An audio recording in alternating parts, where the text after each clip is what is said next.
We talk a lot at the Motley Fool about buy and hold investing, being a long-term investor.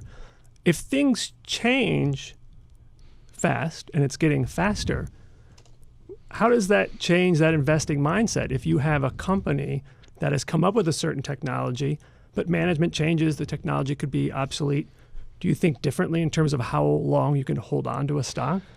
It's profound, Robert. I do think I'm glad we're having this conversation. I don't have firm answers. I would say that I continue to believe that buying to hold is the best way to invest. It does mean that maybe you're not chasing the latest thing, unless that thing truly has huge buy-in. So when Facebook came public, we did recommend it shortly after the IPO because at the time it was considered a failed IPO, and Facebook was but I mean, they were on their way to 1 billion users. So it's a lot safer when you find those kinds of situations, even though Facebook was considered very risky at the time that we recommended it 5 years ago or so. So I think that making sure that you're investing in companies that have real heft, real consumer buy-in.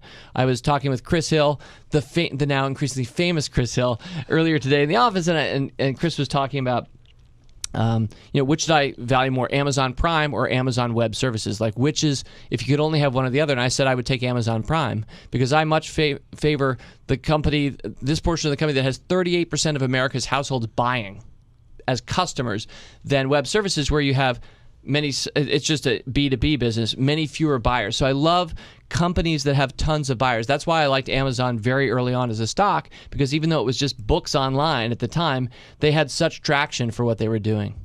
So I think that that's important, Robert. That means, think about something like Etsy. I mean, Etsy is something where it's kind of borderline. Is it here to stay or not? It came out of nowhere. It built very organically and impressively quickly.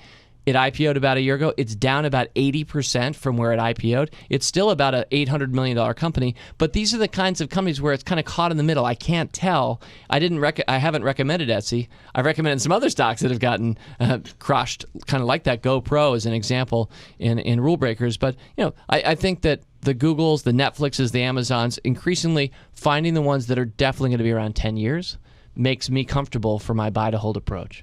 I remember when Netflix was down around 70%. This is a few years ago. Quickster? Yeah, it was around that time. And I bet. remember asking you, do you have any doubts, any concerns, anything like that? And you were as cool as a cucumber.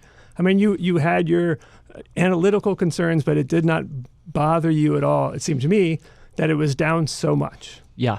Well, first of all, I'm not really ever cool as a cucumber. That's you fake it very well. I take that as a compliment, but I don't think I deserve it. If I were really cool, I would have been saying buy, buy, buy, and I usually don't do that. When stocks that I have that have lost 50% or more of their value, when that happens, I usually have my head under a pillow, and I'm thinking that I got it wrong. But the one thing that I will say in my defense is that I tend to just hold. If I still like the company just as much. I was disappointed by the Quickster announcement. The idea as a frequent Netflix user that I would have to divide my queue now between the ones that are DVD and the ones that are that totally separate user histories, that was just a bad decision. It obviously wasn't sustainable.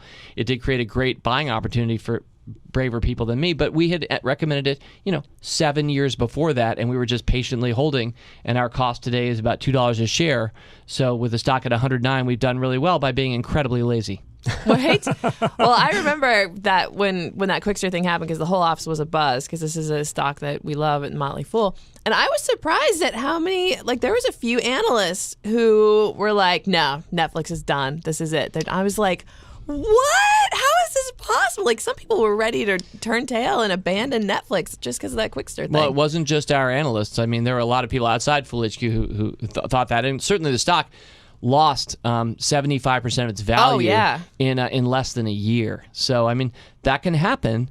And sometimes those don't come back. But when you have... I mean, if you really looked at what was happening with Netflix at the time, they had, I'm making this up slightly, about 25 million members at that point, customers. And during that really difficult time where they were being hammered in the press, and rightly so, I think they lost about 800,000 customers net. In other words, they went from about 25 to 24.2 at the bottom of what they were doing, when sentiment was as bad as it could be. It's a tiny real loss for nothing. a growing business. And if you looked at the future and asked, will online streaming be big, and who's the leader, and who can go global when the Comcasts, most of these are like, regulated domestic entities. There was no competition for what Netflix is doing really globally. So I do think obviously we've gotten that one right, and it continues to be a good pick.